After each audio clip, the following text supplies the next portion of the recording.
วัสดีเจ้าเพื่อนๆท่านผู้ชมทั้งหลายเจ้าป้าติ๋มมาหันแล้วนะเจ้าคลิปนี้จะพาเพื่อนๆมางานน้ำพริกนะเจ้าพัดพริกสำหรับเอาไว้ใส่ปลาเผานะเจ้าเอามาพอส่วนผสมกันเลยว่ามีอะไรอย่างพ้องนะเจ้าเอาเลยอย่างแรกจะมีพริกแห้งนะเจ้าพริกแห้งแต่ว่าเอาแจ่น้ำห่อนไว้แล้วเจ้านี่มันจะได้ปั่นง่ายจะมีใบขมิ้นอ่อนใบมะกรูดนะเจ้ามีกระเทียมกับหอมแดงนะเจ้ามีขมิ้นเจ้ามีขมิ้นแล้วก็อันนี้น้ำมันสำหรับพัดนะเจ้าแล้วก็มีข่าซอยนะเจ้าข่าตะไคร้กะปิแล้วก็ถั่วบ้านเฮาห้องอย่างบ่ฮู้นี่นะถ้าคนใดฮู้คอมเมนต์มาบอกหน่อยนะเจ้าอันนี้ตีเพศเป็นห้องบักกันลัดนะเจ้านี่แล้วก็มีอันนี้สำหรับไว้ปรุงรสนะเจ้าชูรสน้ำตาลทรายแดงมันจำเป็นต้องมีน้ำตาลมันจำเป็นต้องเอาน้ำตาลทรายแดงนะเจ้าเอาน้ำตาลทรายขาวก็ได้หรือว่าน้ำตาลอ้อยก็ยิ่งดีนะเจ้าข่าเจ้าไข่หมูนี่เอาไปปั่นก่อนนะเจ้า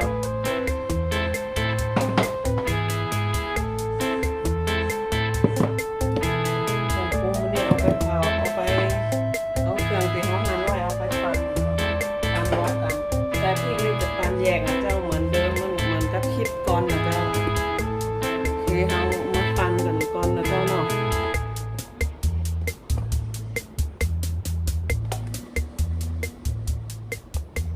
เดี๋ยวใจเวลาปั่นแป๊บหนึ่งนะเจ้าเดี๋ยวโอเคนะเจ้าหลังจากที่เราเอากระเทียมเอาตะไคร้ทุกอย่างไปปั่นนะเจ้าก็จะเป็นประมาณนี้นะเจ้าปั่นละเอียดเป็นแบบนี้เลยเจ้าแล้วอันนี้เป็นพริกเจ้าพริกกับปั่นเป็นละเอียดแบบนี้เลยเดี๋ยวเรามาลงมือพัดกันเลยนะเจ้าป้าติ๋มก็ตั้งน้ำมันเสร็จเรียบร้อยละตั้งน้ำมันไฟห้อนๆนะเจ้าเดี๋ยวเรากลับมาลงมือพัดกันเลยเนาะอย่าลืมกดไลค์กดแชร์กดติดตามเป็นกำลังใจให้ป้าติ๋มด้วยนะเจ้าเพื่อนกันลองเอาไปทำดูรับรองว่าบ่ผิดหวังแน่นอนเจ้าทำกินก็ได้ทำขายก็ดีนะเจ้านี่น้ำพริกซูนี่สำหรับปลาเผานะเจ้าเดี๋ยวคลิปต่อไปป้าติ๋มจะมาย่างปลาเผาแล้วก็ใส่พริกนี่คือพอนะเจ้าว่าอย่าเป็นจะได้กะเปิ่นกันรอติดตามคลิปต่อไปนะเจ้าโอเคเดี๋ยวนี้เขากะน้ำมันห้อนนะเขาลงมือพัดได้เลยเนาะเจ้าเนาะอย่างแรกก็คือพัดอันนี้ก่อนนะเจ้านี่ส่วนพริกเขาเราพัดเตือเขาพัดกระเทียมอย่างนี้ลงไปแล้วก่อนให้มันหอมนะเจ้ามันจะพัดวิธีเดียวกันกับน้ำพริกในคลิปก่อนนั่นนะเจ้า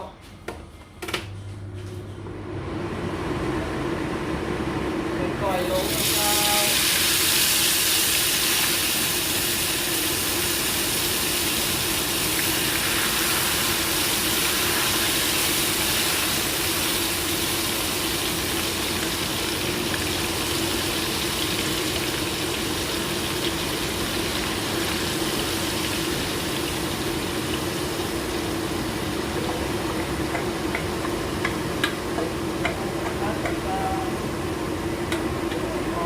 แล้วก็หอมกรุ่นเลย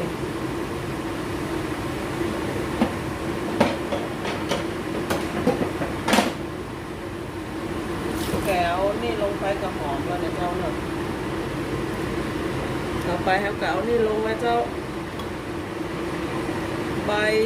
ขมิ้นอ่อนกับใบบักกูดเจ้าใส่ลงไว้ใบบักกูดเขากับสีของมันลดมันเริ่มลดมันออกมาแล้วครับ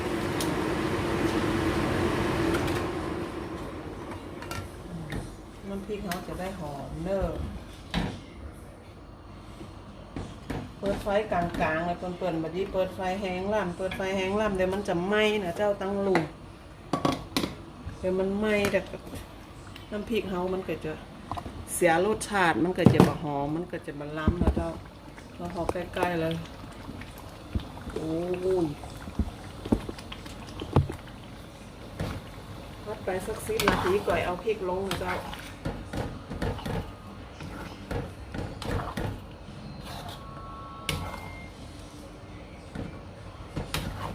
เวลาเขาพัดพริกนี่เขาต้องขยันค้นนะเจ้าเดี๋ยวมันจะไหม้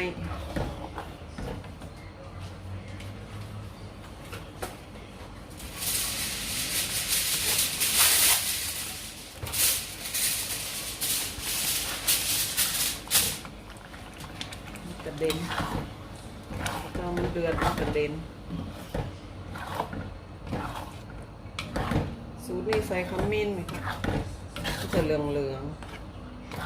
หอมน่ากินนะเจ้า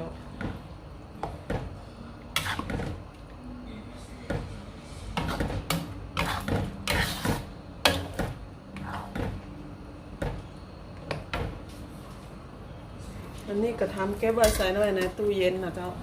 เวลาเขาจะอยากกินปลาเผาเขาก็เอาออกมา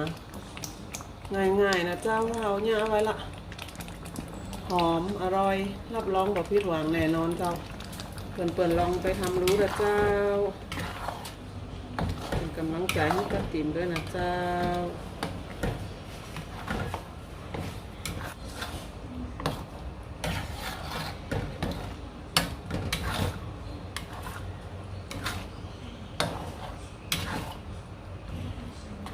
อร่อยแน่นอนเดี๋ยวพักไปสักแป๊บก่อนนะเจ้าเดี๋ยวตอนจะเอาพริกลงก่อนมาพอกับน้ำกำนะเจ้า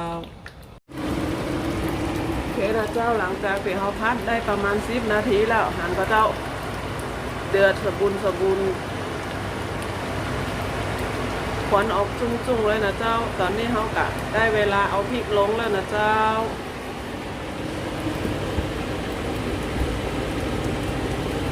เอาพริกลงเลย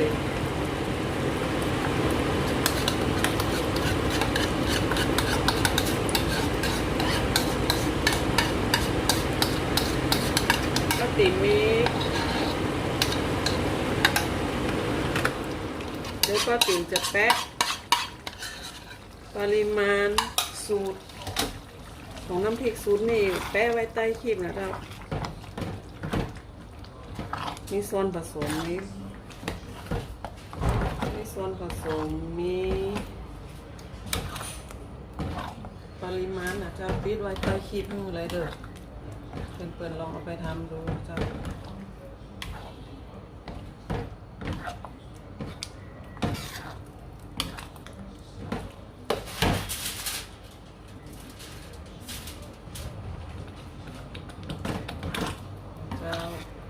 ก็ติ๋มแปะไว้ให้ลงไปคลิปแล้วนะเจ้าปริมาณตีก็ติ๋มเอาให้นี่พัดออกมาก็จะได้มอขนาดนี้แล้วนะเจ้าแต่ว่าถ้าเป็นเปิ่นใบยางเนี่ยนะขนาดนี้เป็นเปิ่นกับเนี่ยเกิงเร็วก็ได้ก็เอาปริมาณกับฮักลงไปเกิงกันเลยนะเจ้าก็จะได้น้อยแหละนี่น้อยที่สำคัญเปิ่นต้องใส่ใจด้วยนะเจ้ามันถึงจะอร่อยมันถึงจะหอมเนี่ยกับข้าวตุซินตุยางต้องเอาใจใส่ลงไปด้วยนะเจ้าจะหอมอร่อยพัดไปเลยๆเจ้าพัดจนมันหอมพัดไปประมาณ10 นาที15 นาทีเจ้าแล้วเขาก็อย่ามาปรุงใส่น้ำตาลใส่ชูรสนะเจ้าสีสันงามขนาดเลยเด้อเจ้าหันก็อุ้ยหันก็เจ้านี่หอมใบมะกรูดหอมใบขมิ้นเจ้าเจ้าเดี๋ยวเรามารอดูตอนที่ใกล้จะเสร็จที่เขาจะปรุงน้ำตาลนะกับชูรสลงไปนะเจ้าพัดไปเรื่อยๆเดี๋ยวเรามาพร้อมกันเนาะเจ้าเนาะเจ้าหลังจากที่เขาพัดมาได้ระยะหนึ่งแล้วนะเจ้ากลิ่นหอมฟุ้งแล้วเจ้านี่สีสันสวยงามเจ้านี่อันนี้สูตรนี่ประจำเป็นต้องสำหรับปลาเผาก็ได้นะเจ้าปลาทอดก็ได้นะเจ้าทอดปลา ทอดกรอบๆแล้วก็เอาพริกนี่ราดลงไปเลยไม่ต้องได้ปรุงอะไรอย่างแล้วนะเจ้าเพราะว่าพริกนี่เขาพัดสำเร็จปรุงเรียบร้อยเจ้า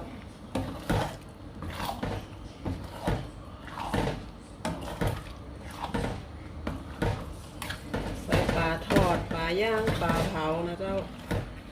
พักเซตละเขาเผาเซตเอาพริกใส่กับบีบมะนาวใส่เลยนะเจ้าบีบมะนาวใส่ลงไปเพิ่มรสชาตินะเจ้าเพื่อนๆกันลองเอาไปทำดูนะเจ้านี่ได้เวลาเอาเครื่องปรุงลงเลยนะเจ้าเอาน้ำตาลใส่แดงใส่ลงไปเลยแล้วก็ใส่ชูรสนะเจ้าใกล้จะเสร็จแล้วเจ้าใส่ชูรสลงไปแล้วก็คนพักต่อไปสัก10 นาทีนะเจ้า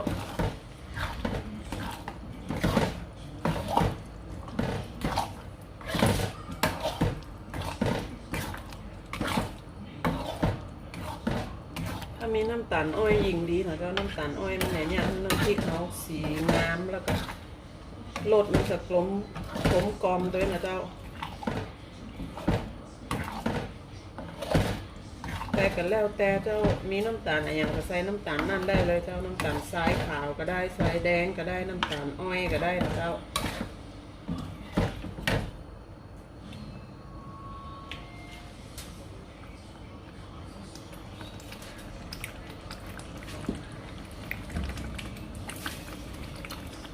ก็ติ่มใส่น้ำตาลทรายขาวเพิ่มลงไปหน่อยเจ้าเพราะหวานนิดๆเจ้าเค็มแต่เขาไม่ต้องได้ใส่เกลือแล้วเพราะเขาใส่กะปิลงไปแล้วเจ้า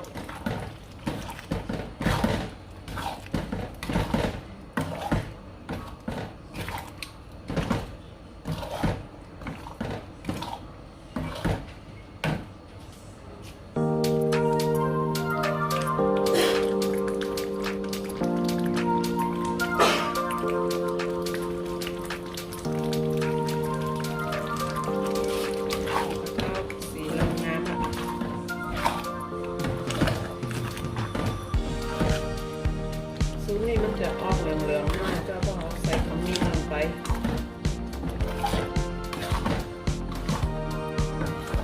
หอมใบกระพูหอมใบขมิ้นนะเจ้า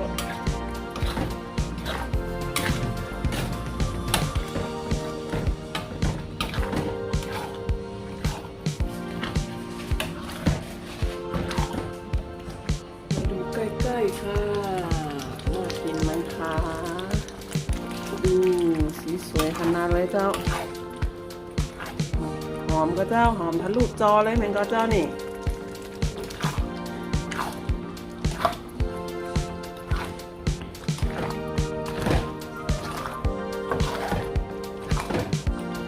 ถ้าเปิ่นๆไข่ร้องเนี่ยกับสูตรอยู่ในใต้คลิปเลยนะเจ้าก็ลองเอาไปทำดู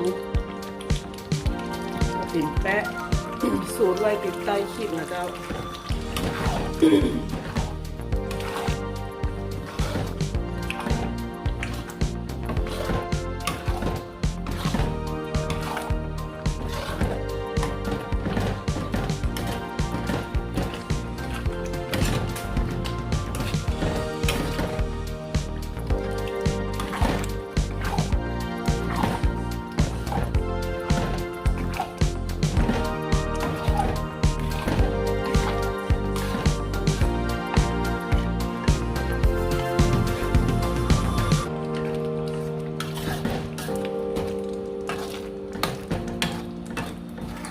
เจ้าหลังจากที่เขา